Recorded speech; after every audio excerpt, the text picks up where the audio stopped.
এটাকে আমরা বলি এই খামারের সিংহ। আমি মনে করি যে আগামী 10 বছরের মধ্যে কৃষক হবে এরকম, যার অফিস রুমে এসি থাকবে, সে গাড়ি নিয়ে ধান খেতে গিয়ে তারপরে নামবে। এইটাই হবে আমাদের কৃষির ফিউচার। মেন্টাল হ্যারাসমেন্ট বলতে পারি খুব বেশি হয়েছে। আমার বউ তো নিয়মিত কান্নাকাটি করতো। দর্শক, আজ আমি এসেছি বগুড়ার একটি প্রত্যন্ত গ্রামে, যে গ্রামে একজন স্বপ্নবাজ তরুণ নিজ উদ্যোগে গড়ে তুলেছে সুখের খামার। আজ আপনাদের সেই সুখের খামার এবং উদ্যোক্তার গল্প শোনাবো, যে গল্প অনুপ্রেরণা যোগাতে পারে উদ্যোক্তাদের। খামার শব্দটি শুনলেই আমরা বুঝি গরু, হাঁস, মুরগি কিংবা ছাগলের খামারকে, কিন্তু আজ আপনাদের দিতে যাচ্ছি একটি সুখের খামারের ঠিকানা, যে খামারে আপনি পাবেন গরুর পাশাপাশি কৃষিজ পণ্য। এমনকি এই সুখের খামার দেখার জন্য আছে মাটির বাড়ির কটেজ। গ্রামের শিল্পকে ধরে রাখতে গ্রামীণ সংস্কৃতির পণ্য দিয়েই সাজানো হয়েছে এই কটেজ। আর এই খামারের কার্যক্রম পরিচালিত হচ্ছে বিভিন্ন প্রজেক্ট আকারে। 2020 সালে মাত্র 3টি গরু দিয়ে উদ্যোক্তা জোবায়ের তার যাত্রা শুরু করেন। গরু বিক্রি করে সারা বছর লাভ করা যায় না।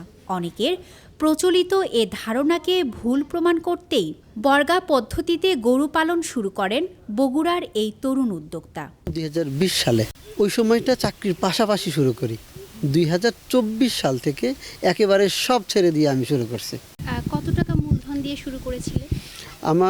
আমি মোট 16,20,000 টাকা এইরকম একটা অ্যামাউন্ট দিয়ে আমি শুরু করি।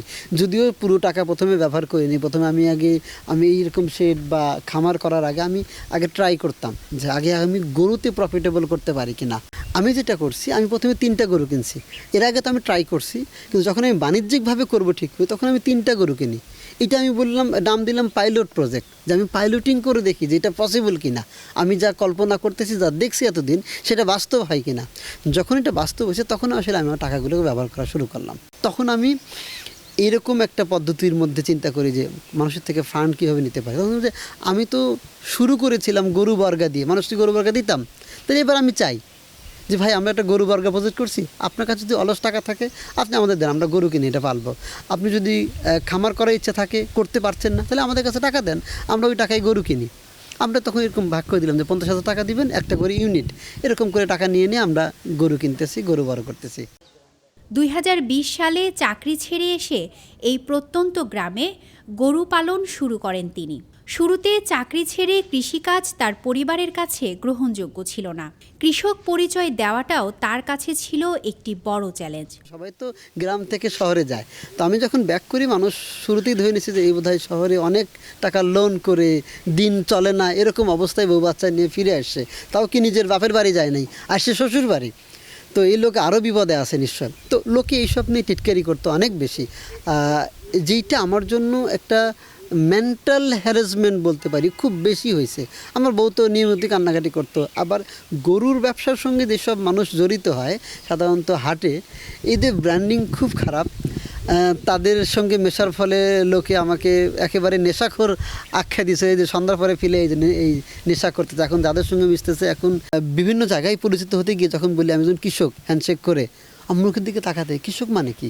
মানে তারা একজন শিক্ষিত ছেলে, একজন যে চশমা পরে, যে শার্ট ইন করে চলে, সে লোকটা কৃষক হইতে পারে, এরকম কৃষক হইতে পারে, এটাই তারা চিন্তা করে না। আমি মনে করি যে আগামী 10 বছরের মধ্যে কৃষক হবে এরকম, যার অফিস রুমে এসি থাকবে, সে গাড়ি নিয়ে ধান খেতে গিয়ে তারপরে নামবে। এইটাই হবে আমাদের কৃষির ফিউচার, ইনশাআল্লাহ। এখন তার খামারে রয়েছে শাহিওয়াল, ব্রাহ্মা ও বীর প্রজাতির গরু।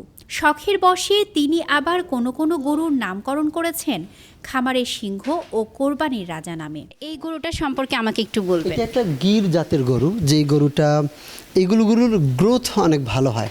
এগুলো আসলে ইন্ডিয়ান জাত, ইন্ডিয়া থেকে আসে। আর শাহিওয়ালগুলো হলো পাকিস্তানি বংশভূত, আমি বলতে পারি। তো এই গরুগুলো খুব গ্রোথ খুব তাড়াতাড়ি হয়। ব্রয়লার মুরগির যেমন গ্রোথ হয়, যদিও ব্রয়লারের খাবার প্রয়োজন হয় না এদের, কিন্তু গ্রোথ খুব দ্রুত বাড়ে।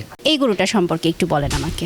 এইটা হলো একটা বেস্ট কোয়ালিটির শাহিওয়াল গরু, যেটা আমরা সংগ্রহ করেছি। এটা প্রায় 5 মাস আমাদের কাছে আছে। এই গরুটা হলো একটা বেস্ট কোয়ালিটির ব্রাহ্মা, খুব হাই পার্সেন্টেজ। এই গরুটার বয়স হবে আনুমানিক 12 থেকে 13 মাস। এটাকে আমরা বলি এই খামারের সিংহ, আমার নাম দিছি।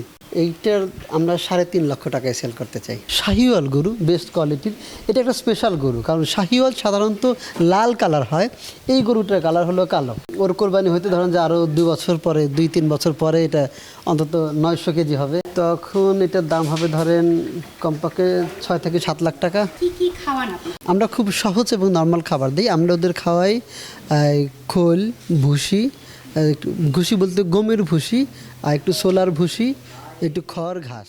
গরুর খাবারের দিকেও বিশেষ যত্ন নেন তিনি। গরু প্রতিপালনের জন্য প্রয়োজন পর্যাপ্ত আলো বাতাস। এজন্য খামারের দুই পাশে খোলামেলা পরিবেশ রেখেছেন এই উদ্যোক্তা। এছাড়াও তার জমিতে তিনি চাষ করছেন ধানসহ নানা রকম সবজি। তাহলে আপনার এই কাজ সম্পর্কে আমাকে একটু বলবেন যে এখন আপনি কি কি উৎপাদন করছেন, কোন কোন সবজি, এবং সেই সাথে কি কি ব্যবসায় যুক্ত আছেন? একটা আমাদের এখানে দুটো বিজনেস এখন চালু আছে, একটা সুখের খামার গরু বর্গার প্রজেক্ট, সুখের খামার এগ্রো ভিলেজ প্রজেক্ট। গরু বর্গার সম্পর্কে তো বললাম। এগ্রো ভিলেজে আমরা যেটা করছি বেসিক্যালি এটা একটা 30 বিঘা জমির উপরে আমরা একটা ফটোজেনিক গ্রাম তৈরি করছি, যেখানে আমরা যেটাকে কেন্দ্র করে আমরা ধান চাষ করছি, সবজি চাষ করছি, আমরা কলার বাগান করেছি। আর একটা বড় কাজ আমরা ওটার মধ্যে করছি, ওটাকে কেন্দ্র করেই করছি, সেটা হলো এগ্রো ট্যুরিজম নিয়ে কাজ করছি। আমরা চাই শহরের মানুষ, শিক্ষিত মানুষ কৃষিকে জানুক, তাহলে তাদের মধ্যে কৃষি কাজ করার যে প্রবণতা সেটা তৈরি হবে। সততা ও নিষ্ঠার সাথে ক্ষুদ্র উদ্যোক্তারাও যে বড় পরিসরে পৌঁছাতে পারে তারই এক উদাহরণ মিলেছে এখানে।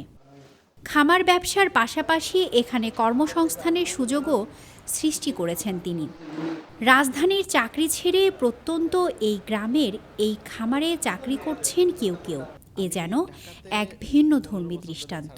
আমি ঢাকাতে 15 বছর ধরে সার্ভিস করছি। এরপরে কিন্তু ঢাকাতে প্রচুর পরিমাণে এয়ার পলিউশন, যেটা আমার সহ্যের বাইরে চলে যাচ্ছিল, আর যানজটটা আমি কোনোভাবেই নিতে পারতেছিলাম না। পরে ভাবলাম যে না, আমি গ্রামে কোথাও চলে যাই, কারণ গ্রামে গেলে আমি হয়তো এই পরিবেশটা পাবো না, গ্রামের পরিবেশটাতে আমি হয়তো অনেক সুস্থভাবে বাঁচতে পারবো।